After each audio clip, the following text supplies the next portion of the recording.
Hello guys, welcome back to our series on ESP32. So in today's video we will see how is the structure of ESP IDF project, what is a component and how to add a component. So let's get started.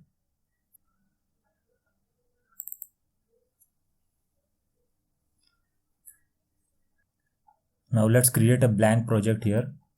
Click on File, New, Espressif IDF project. Let's give it a name.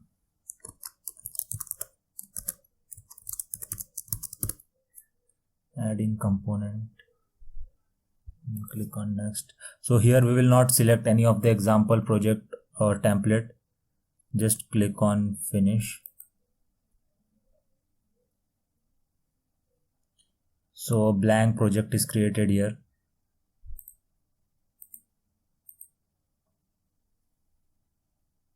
This is how ESP-IDF structure will look when you create a blank project. So when you create a new project, ESP-IDF generates a CMake list.txt file automatically and place it in the project root directory here. As ESP-IDF is based on CMake build system, the CMake list.txt file are created. So now the part comes what a component is. So in simple word, if you want to add any external library or you have written some piece of code in a source file and header file and you need to add those files in your project, for that we use component here in ESP-IDF. So according to ESP-IDF, components are modular pieces of standalone code which are compiled into static libraries. So now how to add a component here?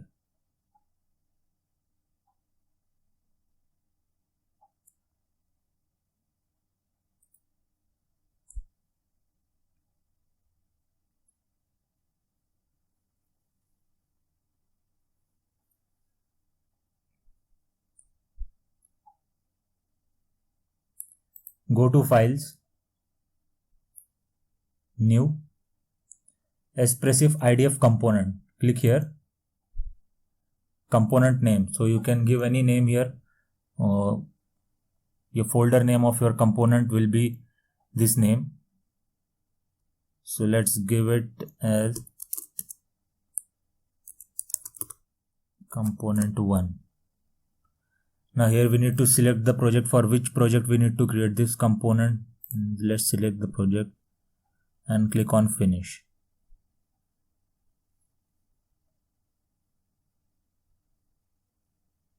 So executing action, created component. The component was created in this path.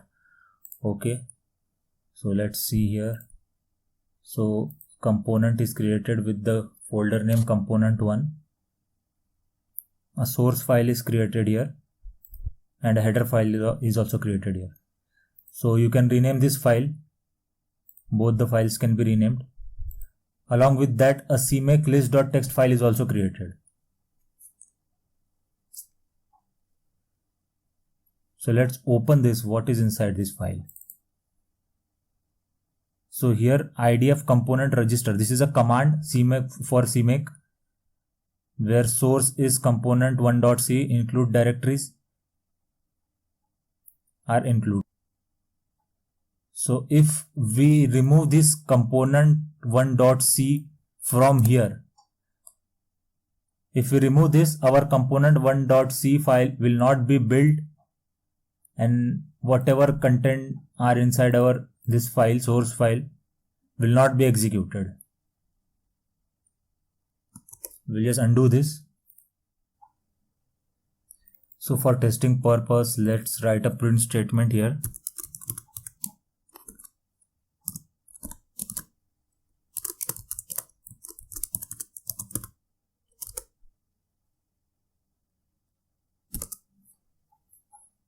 I am component1.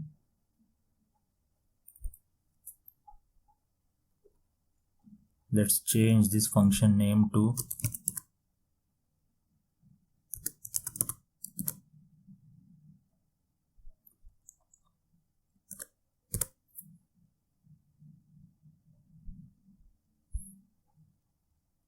Let's save this.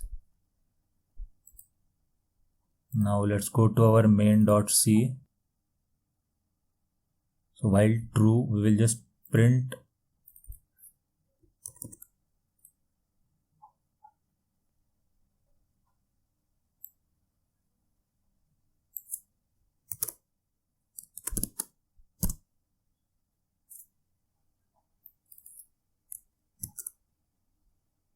just change the name of this function in header file and also add this header file to our main.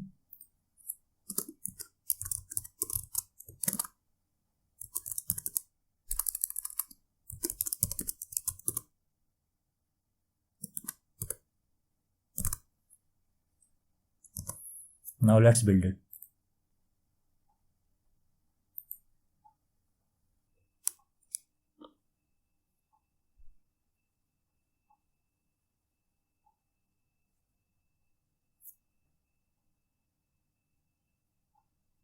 So we are done with our build and now we are flashing the code. And it is done. Let's open the terminal here.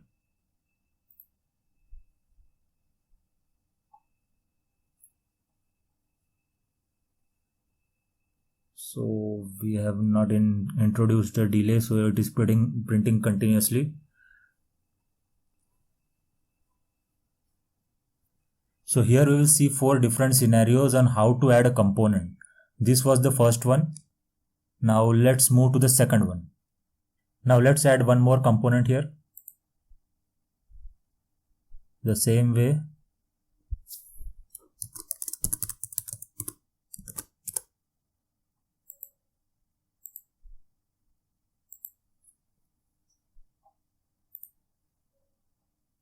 Okay, so this component is also added.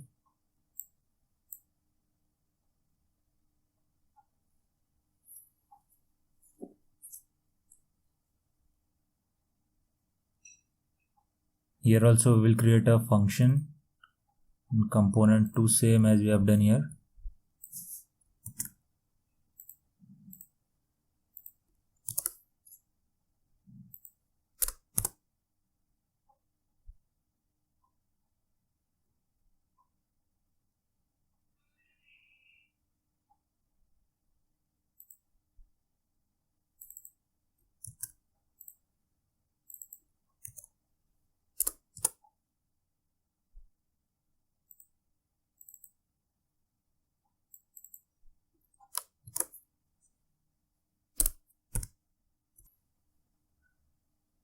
So in second scenario, we will call this function from component 2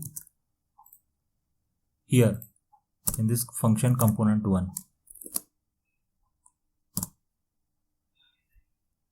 So for that we need to add the header file.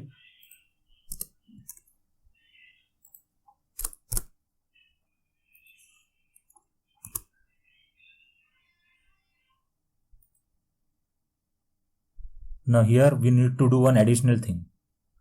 So as we have called this component 2 file function here in component 1 file. So here in component 1 cmakelist.txt file, we need to add one more command, that is requires, and we need to give the folder name, that is we need to give this folder name.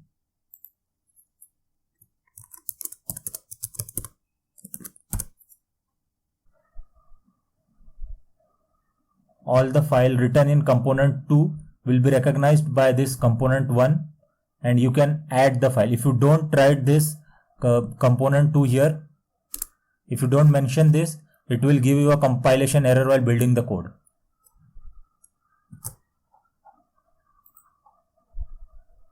So we'll just save it and keep the rest of the code as it is. We are calling this component function 1 here in the main, and from this component 1 function we are calling this component function 2. So I am component 2 should be printed first, and then IAM component 1 should be printed. So let's check it. Let's introduce a delay here. I will build the code.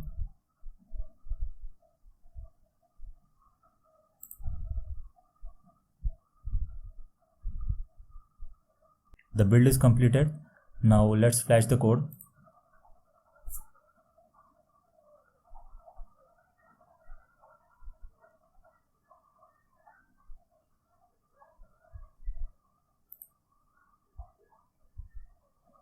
Open the terminal. So we are getting this correct. So component 2 is printed, then one will be printed.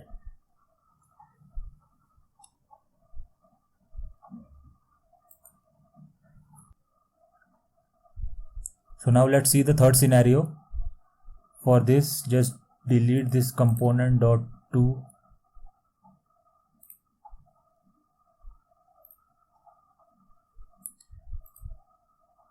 So suppose you are having a scenario in which you have defined one component, and inside that component you need to you are having a folder.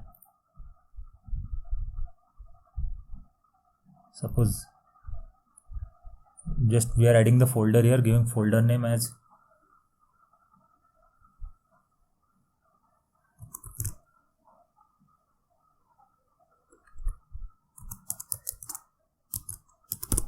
secondary and finish.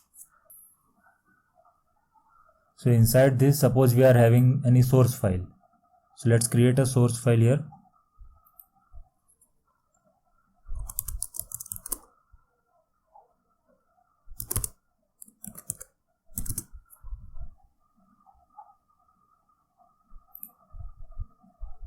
So suppose we are having two source file.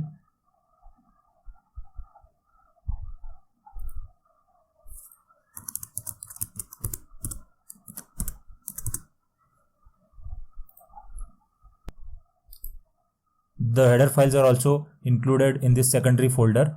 So let's create the header file.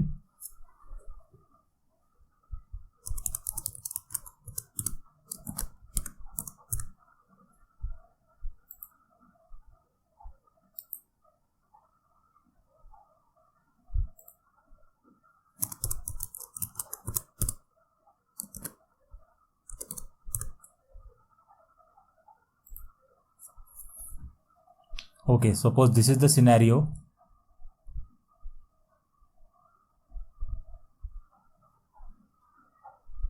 Now let's write some simple print function here as well in this secondary one file.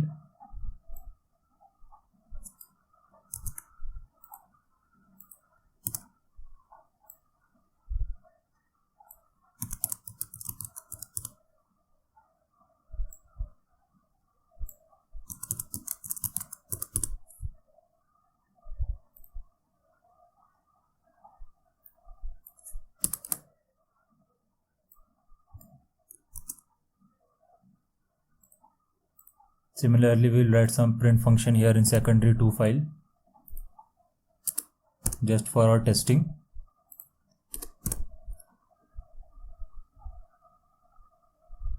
And also we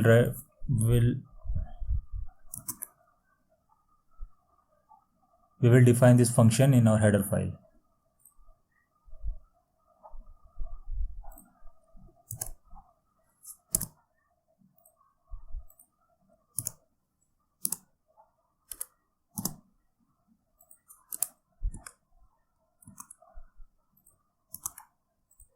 Save all this. So now suppose this is the scenario.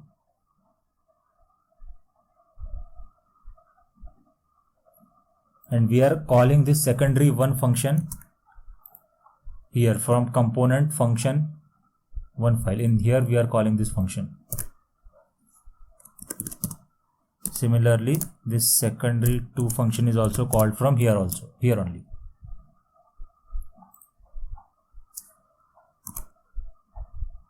So we need to add the header files here.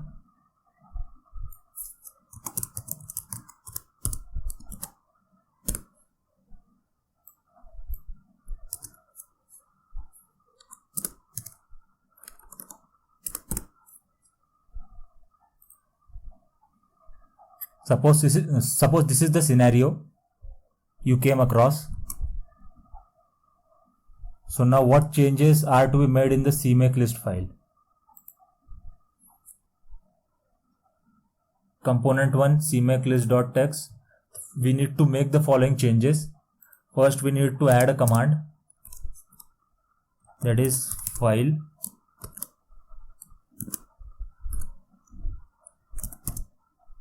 globe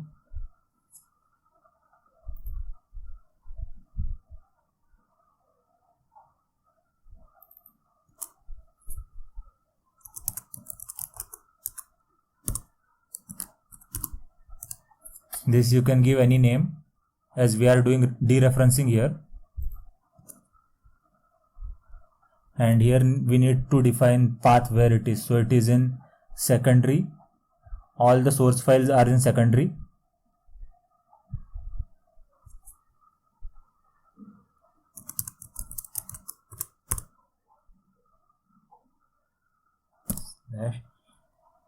Secondary /**c.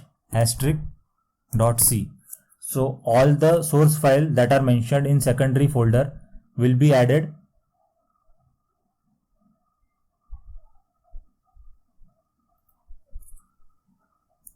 So here we are using dereferencing. So for dereferencing, use $ curly braces and your file name.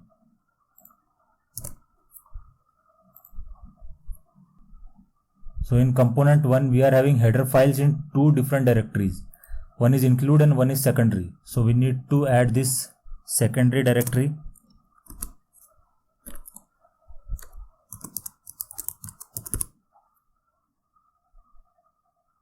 Save this.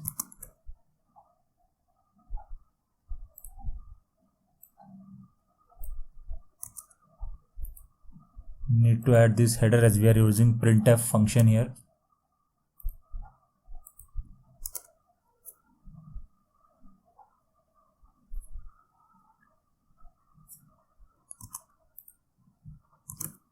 Save this and let's build it.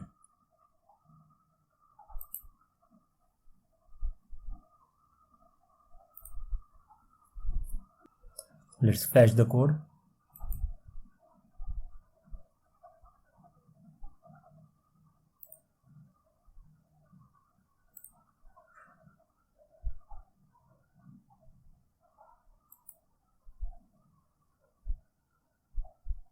So this is working.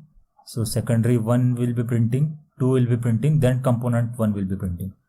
So this is the sequence that we are getting. Secondary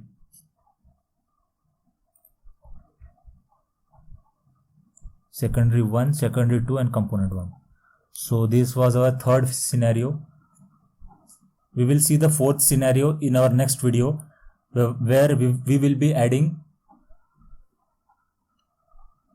AWS IoT SDK to our ESP-IDF. So if you find this video helpful, do like and share this video and subscribe our channel. Thank you.